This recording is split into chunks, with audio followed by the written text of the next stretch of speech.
விஜய் டிவியில் ஒளிபரப்பான தமிழும் சரஸ்வதியும் என்ற சீரியலில் வசுவாக நடித்து மக்களின் கவனத்தை ஈர்த்தவர் தர்ஷ்னா. தற்போது இவர் சன் டிவியில் ஒளிபரப்பாகிக் கொண்டிருக்கும் பூவா தலையா என்ற சீரியலில் முதன்மையான கதாபாத்திரத்தில் நடித்து வருகிறார்.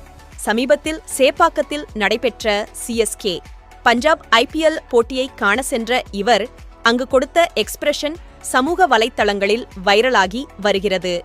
இது தொடர்பாக பேசியபோது சத்தியமா இந்த அளவுக்கு ட்ரெண்ட் ஆகும் என்று எதிர்பார்க்கவில்லை. காலையில எழுந்திருக்கும் போது நிறைய காமெண்ட்ஸ் இருந்தது. எனக்கு கிரிக்கெட் ரொம்ப பிடிக்கும். CSK என்னுடைய ஃபேவரைட் என்று தர்ஷ்னா தெரிவித்துள்ளாரு.